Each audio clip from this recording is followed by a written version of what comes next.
Good afternoon, everyone, and welcome to another social emotional workshop where we talk about various social emotional topics. We're here with Joe and Theresa today from Care of Southeastern Michigan, and they are going to facilitate today's topic, which is the value of fathers. Joe and Theresa, welcome back. We are so glad to have you. Thank you. Thank you. Thank you, Tony. And I don't have permission to share my screen, Tony. I keep clicking and it says I need permission. All right, well, let's take care of that right quick.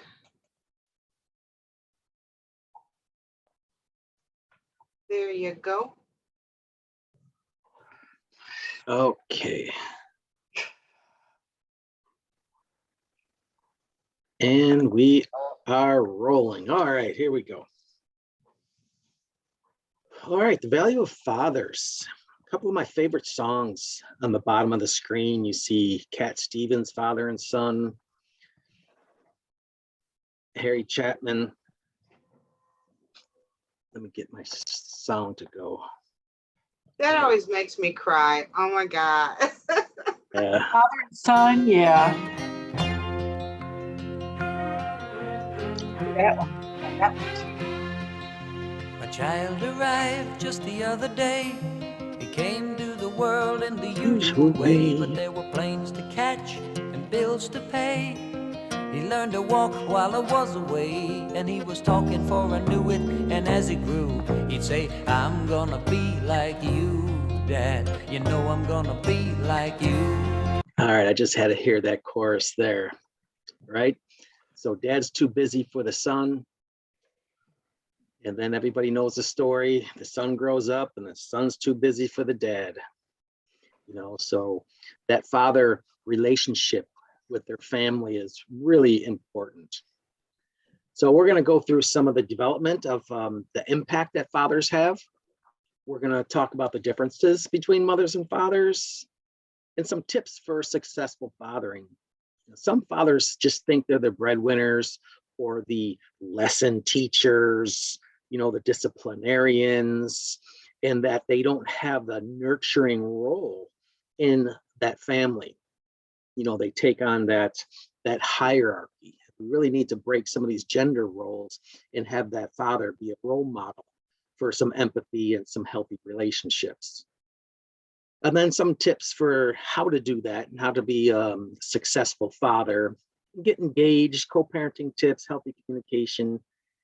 I mean, that's quite a list there. We might not get through it all. It is kind of a longer training, but I'll move through it swiftly. Although anybody that has a question or contribution, please raise your hand. Tony will see your hand raised, or put it in the chat and we can have a little discussion about it. Just for a little humor here, you know, everybody's got to have a dad joke. Well, I should say dads should have a dad joke. And there's a few of my favorites on there. And if you want to put a dad joke in the comments, that would be fun. I just love, so when does a dad joke become a dad joke? When it becomes apparent. All right, enough of that. Seriously, we have a whole generation of men who don't understand how much they mean to their kids. Tony Dungy, big, powerful football player and coach. So a lot of fathers don't realize that they are the models of how their children are going to, you know, treat people. Well, this is the way a male treats a female. This is the way a female treats a male. So that father doesn't know the impact. So think back. Was there a male role model in your life that did or said something that really impacted you, made you who you are today, or gave you an attribute or some value? And I'd be interested in the chat if you want to type up, maybe it was a teacher, a neighbor, an uncle, counselor. But I look back in my life, I had a kind of a rough childhood, lonely, angry, because I didn't have a healthy relationship with my father. I'm thinking back, man, I don't know any. I had a couple of really good male teachers, from high school and one in college. Although there were some, rock stars and stuff, Jimi Hendrix and things I really, really loved. So who was in your life? Who made an impact? A male role model. Sometimes we might not have male role models. And not all role models are healthy role models. So maybe there's a male role model that kind of gave some unhealthy values. So just a little self-reflection on that. Share if you want to. So a little history about fathers. During the colonial period, the father was responsible for that child's upbringing. And if that child turned out bad, it was the father's fault.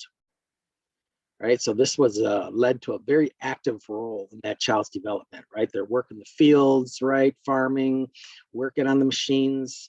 They were really involved in the family, the kids with the father.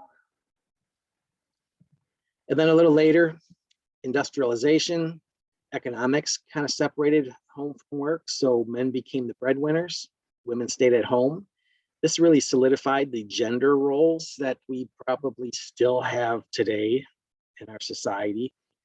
And it took men out of that traditional child rearing role, right? The men didn't change diapers. It was the mother's job to cook and clean and nurture the child while the father went to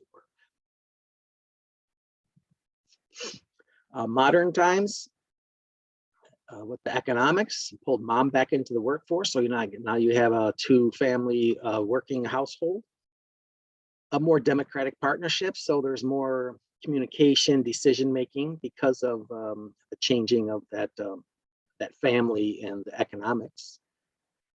The feminist movement was taking pretty strong. And then the critique of the absent father, right? The deadbeat fathers, the absent fathers. So modern times kind of got a little bit more democratic and a little bit more critical of fathers. And now we have the present time. I really believe that men are struggling with the notions of manhood. What's it mean to be a man? We'll talk about that a little bit later. And the economic struggle is burdening mom and dad. So families are really struggling. And something else that affects the family and the fathers is the institutional barriers. When fathers go to the doctors or the courts or the family services, it's not a welcoming environment for fathers. And a lot of those institutions, they are kind of designed for the mothers. Maybe the decorations and the colors in the rooms, more for female. And also when the doctors or the courts or maybe a caseworker coming into the family, when they talk to the mom and look at the mother, and the father's right there. It's almost like if a female went with a male to a used car lot, they're going shopping for a car. That salesman, and I experienced that myself, that salesman is going to talk to the male, explain all the features of the car to the male, and the female is buying the car. It's for her, she's shopping. The male is just there, for support and maybe, some information. But even that I articulated to the salesman, hey, talk to her. I'm not buying this car, talk to her. He would turn to her for 2 seconds, and then he'd come back to me and start telling me about the engine, about the gas mileage, and all this stuff. So I think for the family services and doctors and courts, they're more so leaning and talking to the female, and the males who really don't think they belong there.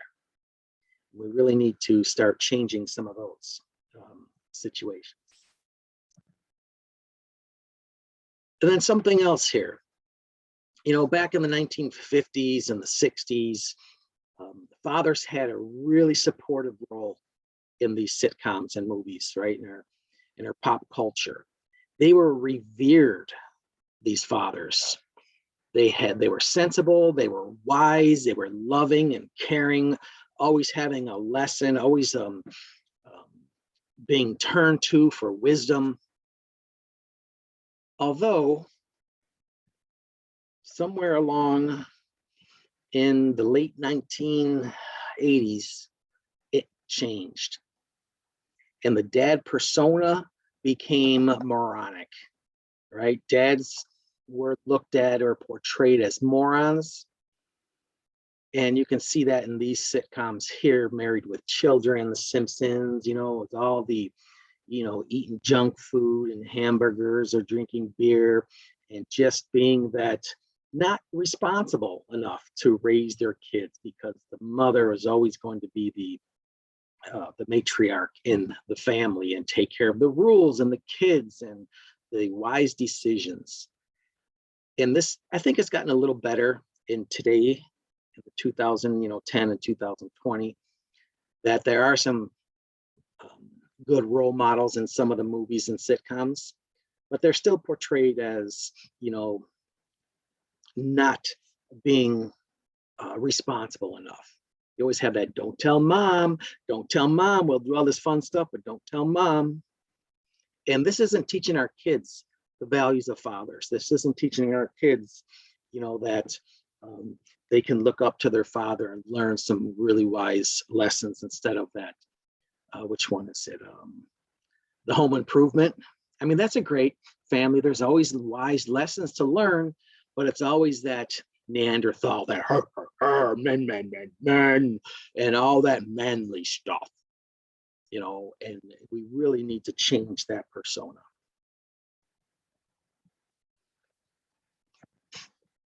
Now, a little bit of research that fatherhood involvement during pregnancy increases the prenatal maternal health care, maternal absence from alcohol and tobacco. So if that father is there, more likely that the pregnant mother is going to not use alcohol or tobacco with the support. But if there wasn't a father involved, maybe the stressors of being a single pregnant mother or not having the father involved, and they start self-medicating with drugs or alcohol to deal with that stress. So with the father involvement, it reduces some of those risks. And also the father involvement in the perinatal and the neonatal, lower complications of delivery, lower infant mortality, lower infant morbidity. And with the father involvement in the forming relationships, pregnancy involvement related to longer term involvement across early childhood. So if the father is involved during the pregnancy, they're more likely to be involved across that childhood development of that. Now, the early childhood with the father involvement improves social emotional development, improves cognitive development. So having that father there is really impactful into helping the mother, as well as that early child development and formation of relationships. Now, I want to put a disclaimer here. I'm not saying that there has to be a father in the home. I have in the bottom the nuclear family versus the same-sex family. And I'm not saying that there has to be the father to achieve these results, because it's really the quality of parenting that matters. Parenting skills are universal. Anyone can use them. Same-sex partners, single parents, foster parents, grandparents, they can all have these same outcomes. So this presentation is saying, in an arrangement where there is a child that has a father and a mother, that these are the results. Although they have done, hundreds of studies on same-sex families with children, and pretty much has some really healthy outcomes, the same emotionally, socially, educationally, nuclear family versus same-sex family. But actually the same-sex family, two mothers or two fathers, excelled in one of the categories. They excelled in social connectedness at school. really interesting that same-sex families pretty much have the same outcome, except some studies show that they excelled in their social connectedness at school. All right, so it's really the type of fathering or the type of parenting. That warm and stimulating parenting predicts enhanced reading and math skills. Now, on the other hand, fathers' use of restrictive, punitive discipline predicted lower reading and math skills. So adding that punitive corporal punishment, maybe then not having that healthy, safe relationship impacts that lower reading and math skills. In early development, relationship bonds begin around 2 years old in that critical developmental stage from like 2 to 4. So this is where they're learning the world around them, how they fit in, who they are, and having that healthy relationship with two parents. Or like I said, it could be a single parent, but just having that healthy, safe relationship is going to have a more positive impact on that child. So providing safety and security and letting that child explore and be themselves creates that independence and self-esteem in that child. Now, on the other hand, if dads put too much pressure on their performance or excellence, then that child is going to start self-doubting themselves and feeling a little pressured and kind of lower self-esteem and such. All right, so a little bit of memories here. I told you in the beginning that I grew up not liking my father. He was really angry, really explosive. And that is me and my son in that picture. I don't know, I was probably 27 in that picture. My son, I don't know, 18 months or so. And I made some promises to myself. I promised that I would not yell and scream like my father did. I would not hit like my father did. And I wouldn't have my child grow up to hate me like I hated my father. Now, I knew what not to do, but I didn't know what to do. And I made the same mistakes. I broke all 3 promises. I started yelling and screaming. I started spanking. And by the time my son was 12, he hated me as much as I hated my father. And I was like, what happened? Because when he was younger, we were so close. We were so tight played. It was just, we were bonded. And then I think it was all that early development of me not having the healthiest parenting skills and knowing what to do to build that safe. I mean, I had the involvement because we played all the time, but I didn't have those, the discipline and that other bonding of social emotional bonding. I was still pretty strict like my father, but I added love. And with father-daughter relationships, you know, a daughter is going to see that father and measure every man against that role model. So it's really important to show that child that having that healthy relationship, you know, builds confidence and increases self-worth and self-esteem. And it helps that child choose appropriate partners. Because if there is conflict, if there is that abrasive relationship or controlling relationship, that's going to impact who that child picks as a partner. He or she might see some familiar things from their childhood, even if they weren't healthy familiar things. Like a quick story of this young lady who fell in love, got married, and the person found out the person was an alcoholic.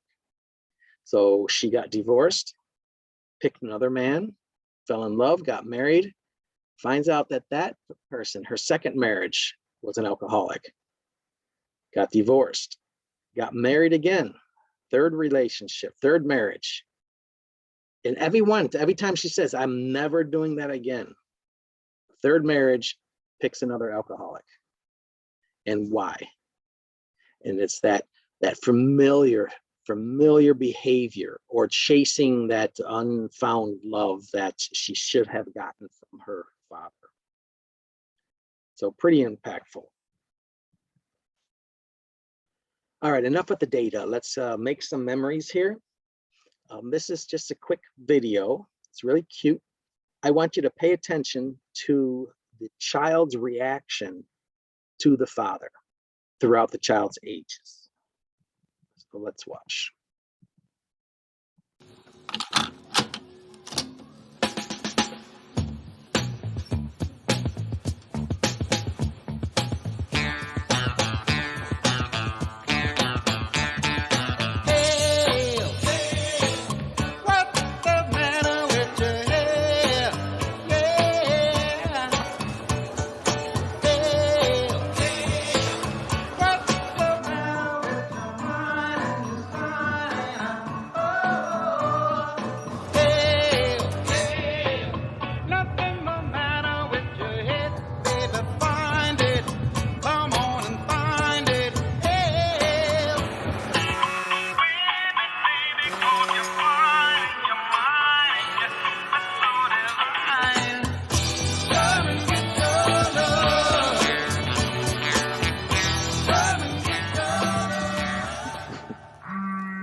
Salut papa.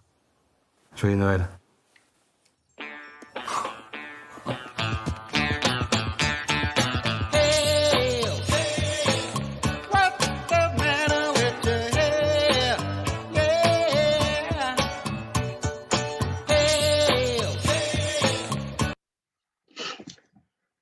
Okay, did you see that child's from his toddler years, how he reacted to dad?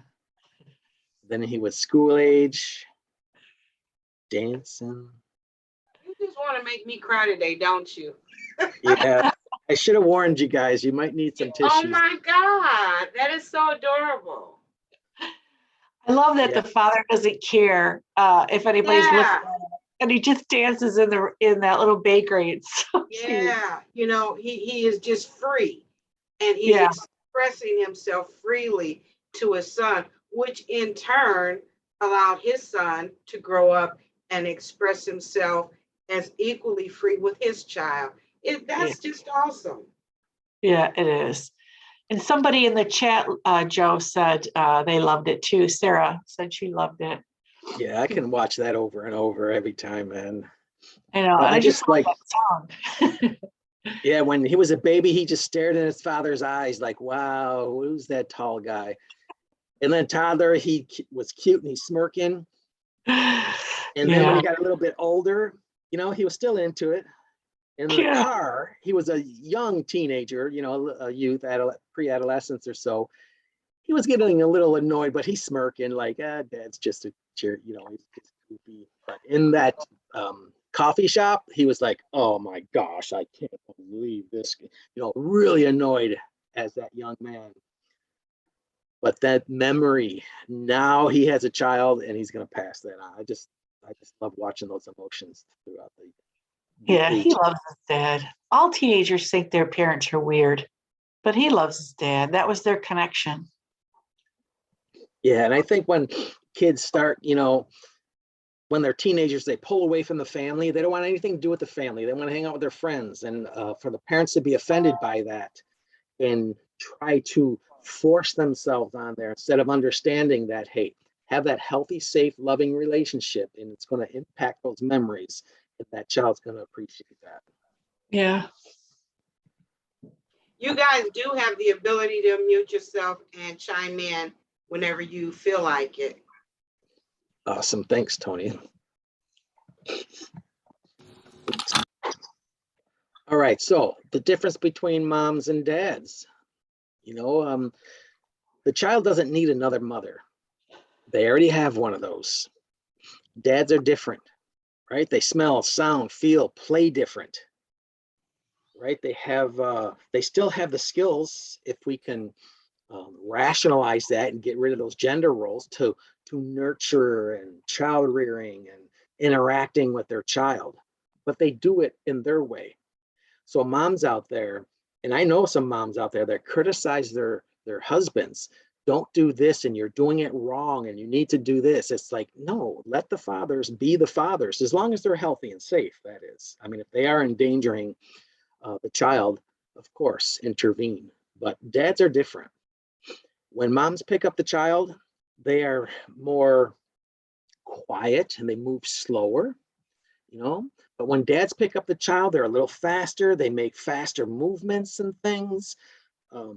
Dads let the child's venture away from them a lot farther than mothers would. Mothers are like, stay close, I need to keep an eye on you. But fathers let the child expand and go a little further. And this type of relationship with the fathers, of throwing them up in the air and just playing different and doing things different, it really encourages curiosity, confidence, problem-solving skills in that child. So let the dads be dads as long as they're safe and healthy, because they need to see those differences. Now, one time I have a friend who has a child, a transgender child, and we're always talking about LGBT populations and gender roles, and we debate a lot. And I was like, well, doesn't that child, either from a same-sex home, doesn't that child need a male role model in their life?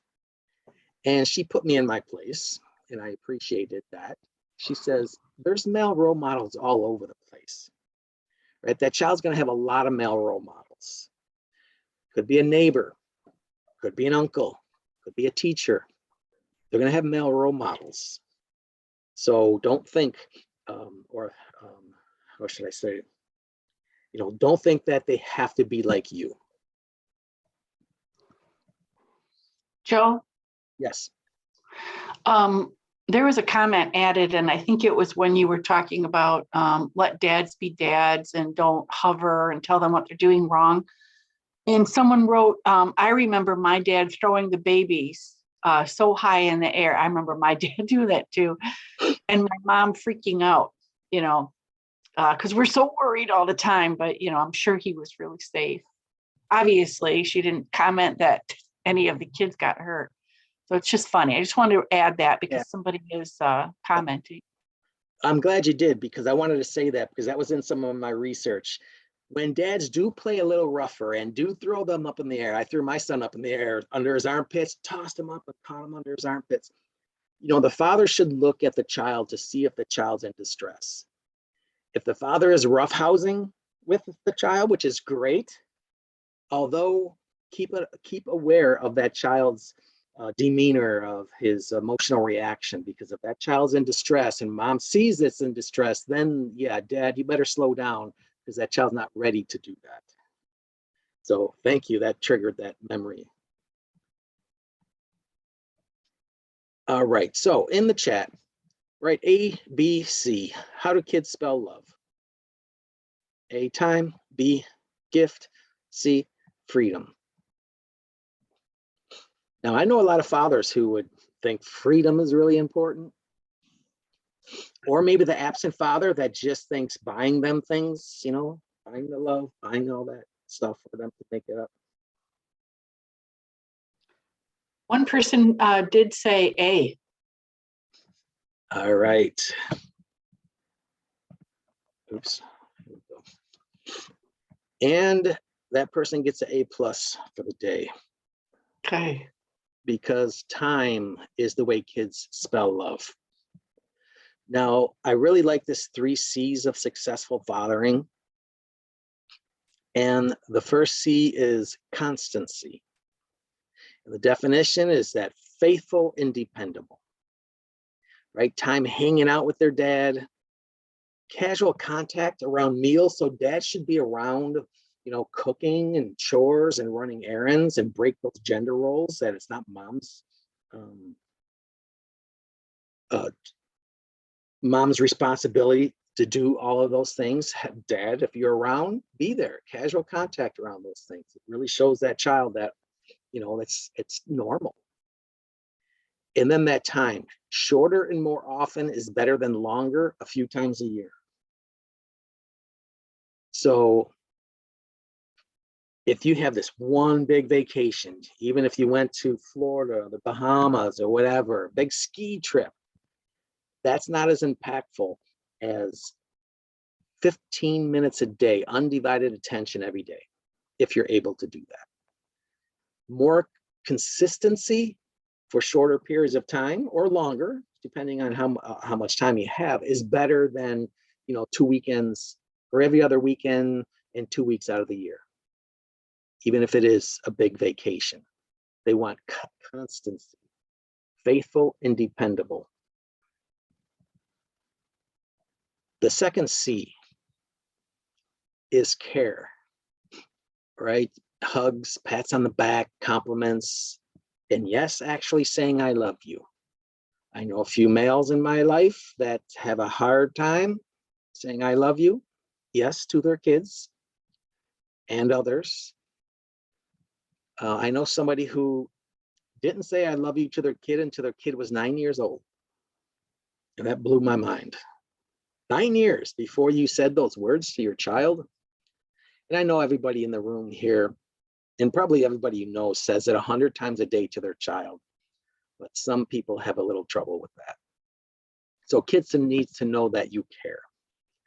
And also taking care of them, protecting them, seeing that bath times happen, eat their vegetables, bedtime stories, attending parent-teacher conferences, being involved in caring of them as well as caring for them. Now, I watched this one training on fathers. They said about the bedtime stories for illiterate fathers, that they have these books, these picture books, where you turn the pages and there's pictures, and the father can just make up the random, once upon a time, there's a little girl, and blah, blah, blah. So it just was really nice if a father doesn't read very well, that they have these picture books that they can make up their own story. I thought that was really cool. But most importantly, care means providing a positive role model for what it means to be a man. So brings us to our second poll here. Joe, And this we had a comment from Sarah saying that her grandmother didn't share I love you with her mom until she was 54. Wow, yeah, it happens. And whatever baggage we have from our childhoods, we need to process that. We need to get healthy, get our needs met, because our children need that loving, safe environment. Although, you know what? It's a loving, safe environment. I bet even if they don't say I love you, I'm sure they provide the loving, safe environment, but they need to hear that too. So thank you for being honest and sharing that. I just want to ask, Sarah, do you think that impacted your mom greatly because she didn't hear it until adult? Absolutely. It's just like you were just saying, my mom says it all the time, and tons of compliments, and just really the complete opposite of her mom, like always like so in love with my dad, and like my grandma wasn't like that with my grandpa, wasn't loving. Like my mom was the complete opposite. So it did affect her. And she always says you don't have to be a product of your environment, because I'm not. So it's also a good story for people too. That's Yeah. true. You don't have to be a product of what you grew up with. I know people who say I love you to their kids 100 times a day, and guess what? Their kids don't believe them.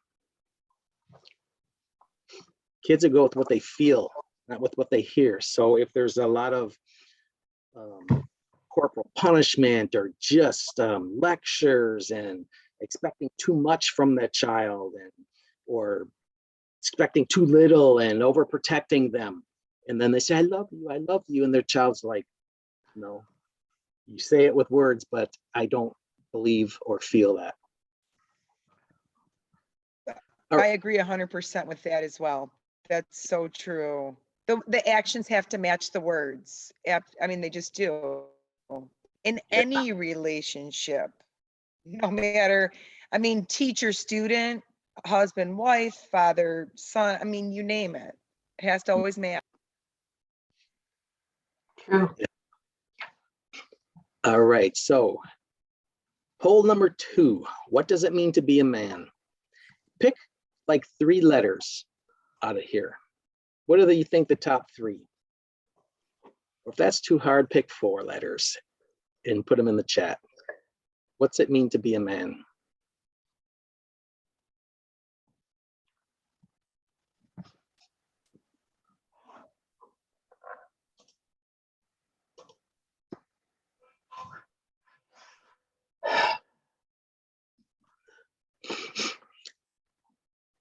A is I don't know. B, standing up for yourself. Okay, we got to answer. All right, let's see. E, E? H. Yeah. And Go mine ahead. is in order. I put mine in how I feel in order, what it means to be a man to me. All right, so being honest and kind. H, resilient. B, respectful. And then standing up for yourself. Okay. All right. All right, here's another one. D, respectful, honest and kind, problem solver, resilient. All right, Tony. All right, well, keep that in mind, the ones that you picked in your head. And I'm going to play a video here, and then we'll reevaluate.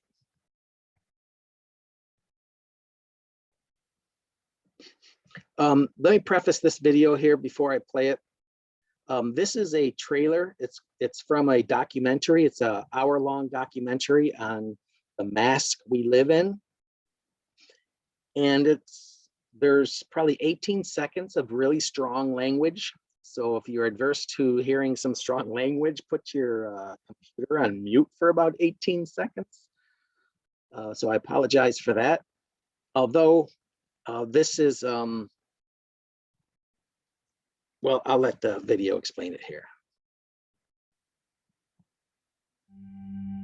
Stop crying. Stop with the tears. Don't cry. Pick yourself up. Stop with the emotion. Don't be a Don't pussy. let nobody disrespect you. Be cool and be kind of a dick. Always keep your mouth Nobody shut. likes a tattletale. Bros come before hoes. Don't let your woman run your You a life. bitch. What a fag. Get laid. Do something. Be a man. Be a man. Grow some balls.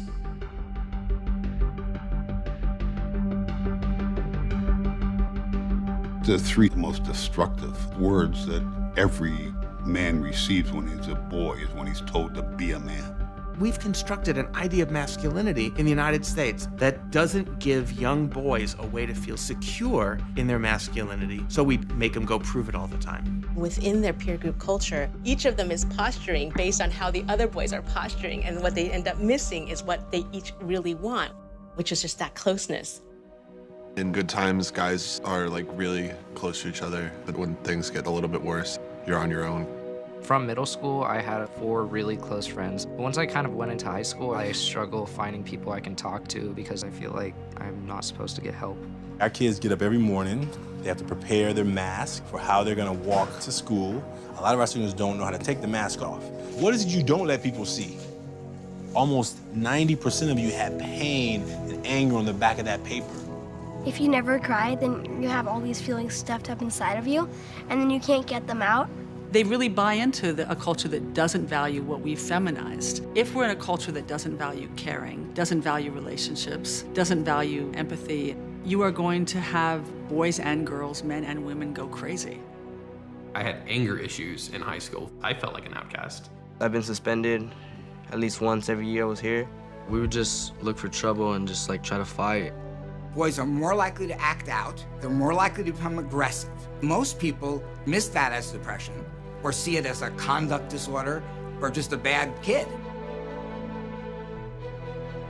I felt like just giving up on life. You know, I actually had suicide thoughts in my head at 6th grade. I felt alone for a long time, and I actually thought about killing myself.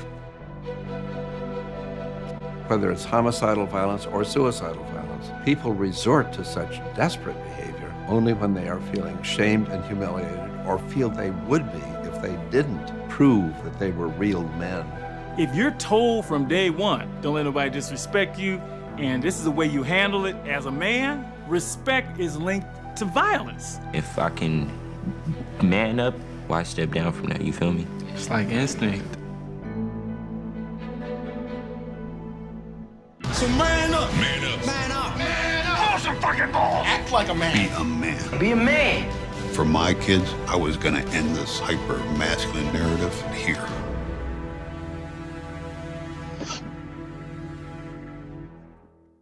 Okay, that narrator's voice that you heard is Joe Ehrman. He was a football player and the NFL coach. And he said the 3 most dangerous words that we tell our boys is to be a man, because we don't give them any definition of that. Be a man. And what did the narrator, or what did one of those speakers say? That respect is linked to what? Respect is linked to violence. So if you cross me, I gotta man up. I can't be a punk. If you scuff my Jordans in the hallway at school, I can't be a punk. I gotta check you into the lockers. I got to hurt you back. So Joe Ehrman did like an 18-minute TED talk also on Be a Man. If you look that up, it's really great. But if you have time, you know, visit this documentary you can probably find on YouTube also. So now I'm going to revisit this poll. What does it mean to be a man? And after that video, wondering if anybody would change their answers or kind of just reprocess. Because what if I did this? I thought the video affirmed my answers 100%. Oh, okay. Very good. So did I. So did I. All right. So if you, let's see, some people I know, so being honest and kind. So what do you call a woman that's honest and kind? Or a girl that's honest and kind? Honest and kind. Yeah, that's right. It's really just, yeah, humans, not man or woman. That's what I'm looking for, because I say it all the time. A humanity standard, like that's, yes, yep, that's what it's.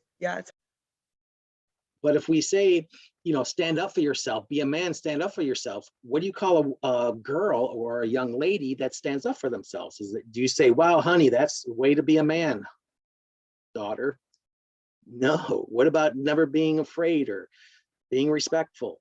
So this isn't being a man. This is, like you said, being a healthy human being. And even if this is taught to boys, they don't really know what respect is.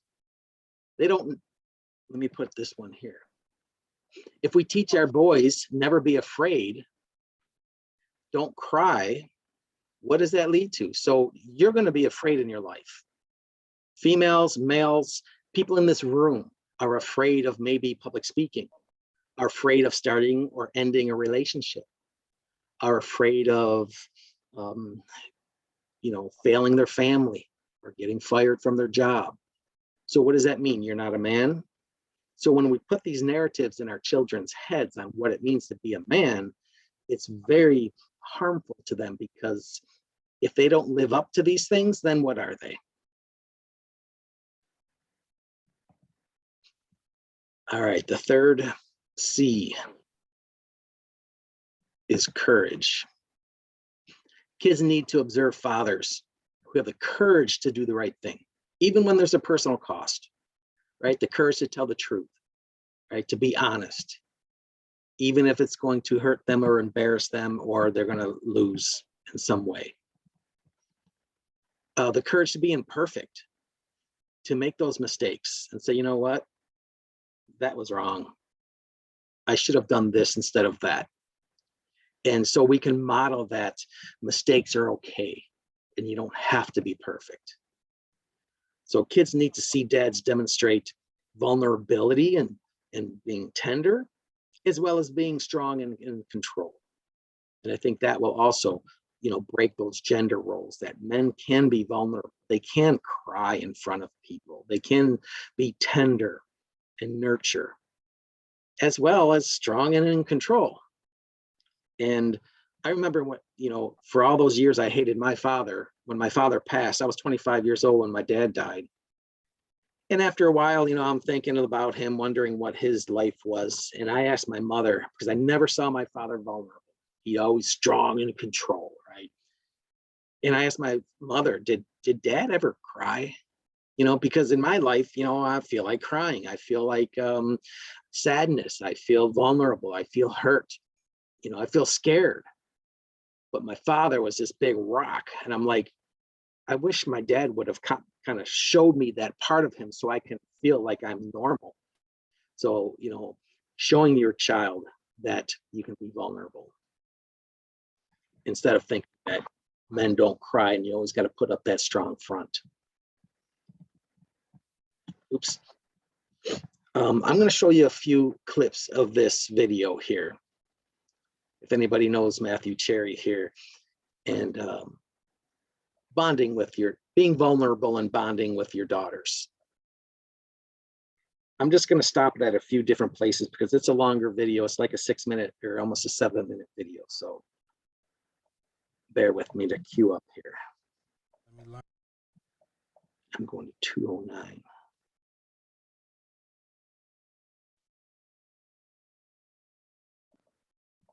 Okay. My daughter is my world. Everything I do is for her. The combing, the brushing, it's not about looks, but about time together. When we do her hair, we do it at night. We sit on the couch, we watch a movie, she'll read a book, and it's just time for us to really just sit down and talk about how her day was going. It's a bond for sure. I want my daughter to understand that she can talk to me about anything. And, sometimes that's when I get things that I don't hear about her day. She's more relaxed at that time and she opens up a little bit more. It hurt? Her hair is so curly, it's kind of hard to do sometimes. All right, I'm going to stop it there and continue down here. Bear with me. How to do their daughter's hair. You've got dads teaching other dads how to do their daughter's hair. Now you've got this former NFL player named Matthew Cherry. He's written a book called Hair Love, highlights all of it. Why do you think this particular story resonates with so many people? I just thought, the father-daughter dynamic was so unique. Just this combination of like all these viral videos of black fathers doing their daughter's hair. These videos were going viral because people weren't used to seeing these images. They thought it was like an anomaly. And so with this, I just want to make sure that hopefully just normalize it. And, right now, I think in 2019, the gender norms are going away. What do you want people to take away from the book? I think there's a big stereotype that African-American men aren't involved in their kids' lives. And so just trying to normalize and show that, yeah, we definitely, not only are we a part of our kids' lives, like we'll do things that you probably didn't think that we would do, like doing hair and, things you do because you want to show your daughter that she's the most important thing in your world. And so I think that really is the messaging behind it. But for those dads back in Ohio, it's the daily practice, the small moments with their girls that they treasure. I wouldn't change it for the world, whether I'm messing up or it looks great, Every moment that I get with my daughter that's all that matters. Being a father, it's about being present. It's important that they feel that love and that they feel that care and protection as a father. And I think things like being able to do their hair are just pluses. It shows that, hey, I want them to feel and look beautiful. The ability to bond with your daughters like this is something that is irreplaceable. All right, so what did those two men say? Why do they do their daughter's hair? What's the impact? Quality time. Time. It's that quality time they're getting. Yeah, normalizing breaking those gender roles, the time. That's awesome.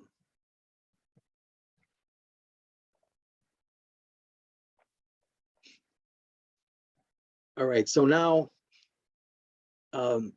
fathers in communicating, like I said in the beginning, you know, fathers are kind of like that lessons, the disciplinarian, lesson teacher all the time. They're focused on teaching their kids.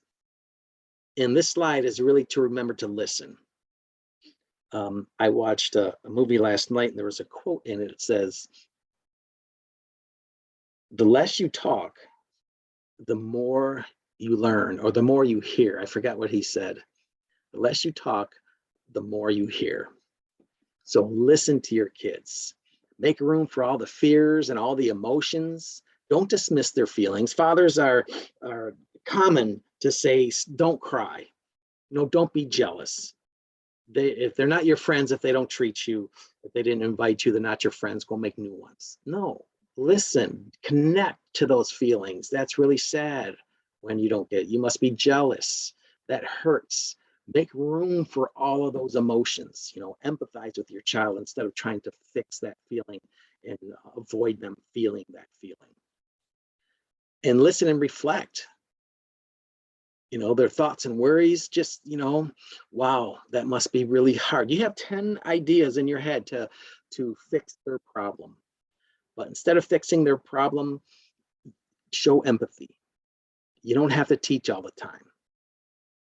And I'm going to give everybody an empathy test right now. Let's see. There's a little old lady walking down the street with a bag full of money. You can push her over and take that money. Really easy. Would you? In the chat, you can write yes or no, or I don't know. Push her down, take the money. Simple. All right. Absolutely not, one person said, and no, the other person said. All right, so next question. Why wouldn't you? For the people who said no and absolutely not, why wouldn't you?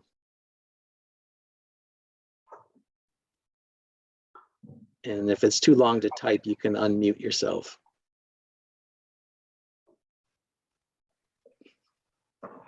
Because it's wrong, Tony said.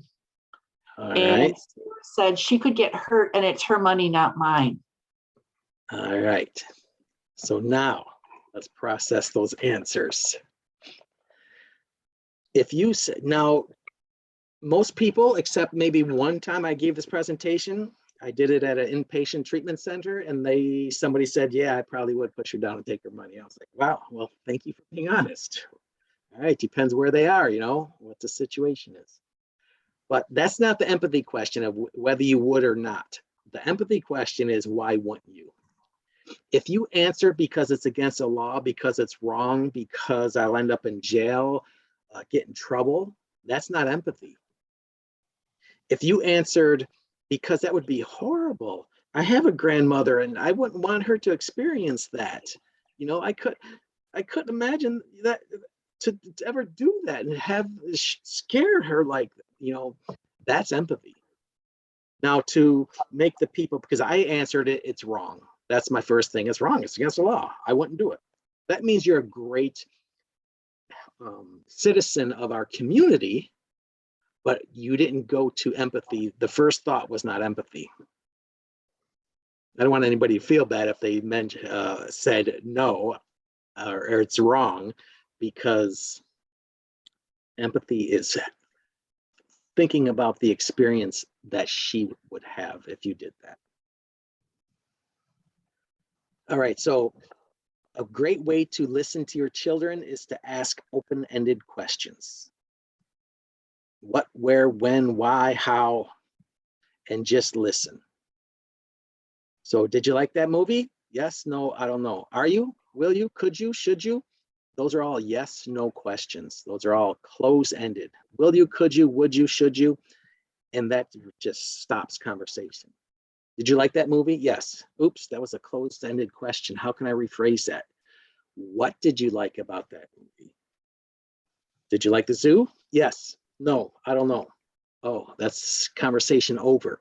What was your favorite part about the zoo? How are you going to solve this problem? What are your options? When are you going to, start this project? So open-ended questions. They actually did studies in some daycare centers in Detroit using 8 minutes of open-ended questions every day. I think they did it for 8 weeks. I know there was a lot of 8s in there. 8 minutes for 8 weeks of open-ended questions raised the children's IQ like 8 points. Now, I don't have the data for that. It was just in one of the trainings, or no, I got that from Stephen Glenn. He was a family psychologist who shared that data with me. But that was kind of interesting. The kids have to answer in a full sentence instead of yes, no, I don't know. And to avoid setup questions. Setup questions are questions that cannot be answered correctly. So you ask,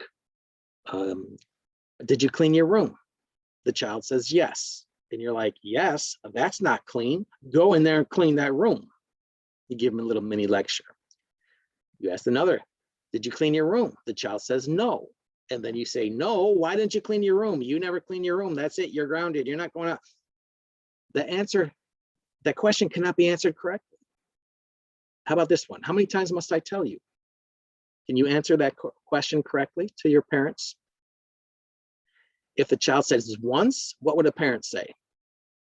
Once, I told you 100 times. All right. So how many times must I tell you? 13. 13, don't be a smart aleck with me. These questions cannot be answered correctly. Even if you ask your child, how do you feel? How do you feel? Well, I'm kind of sad. Sad? What are you sad for? Why don't you get up and do something? How do you feel? Well, I'm kind of jealous. Jealous? You shouldn't be jealous. So every time we ask our child a question, they answer, and then we tell them how wrong or stupid they are. So children usually say, I don't know. How you feeling? I don't know. What are you doing? I don't know. Where are you going? I don't know. I'd rather say, I don't know and be safe rather than give you an answer deep from my soul and my feelings so you can tell me I should change. So be careful of those setup questions.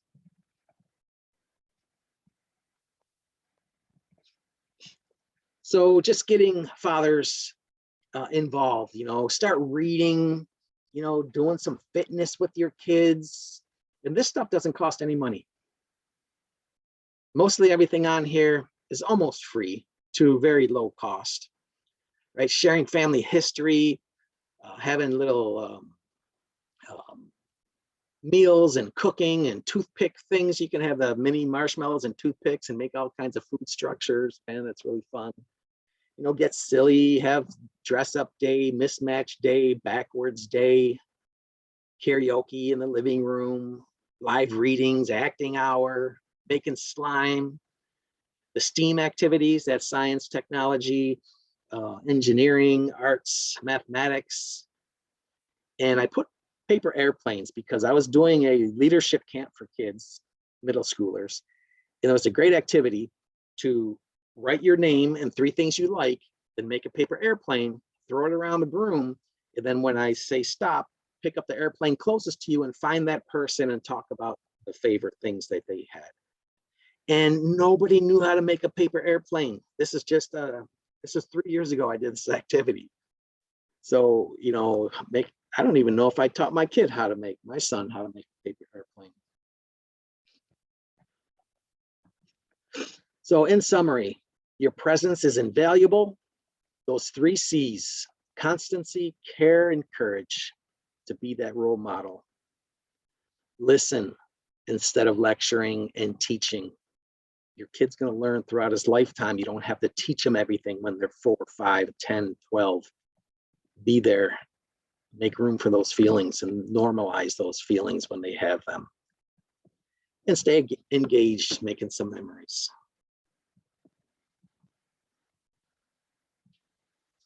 We come to the end of the hour, folks. Somebody said, great job, thank you. Great job, great presentation, Joe, always. You guys have any questions, comments that you want to share before we bring this to a close?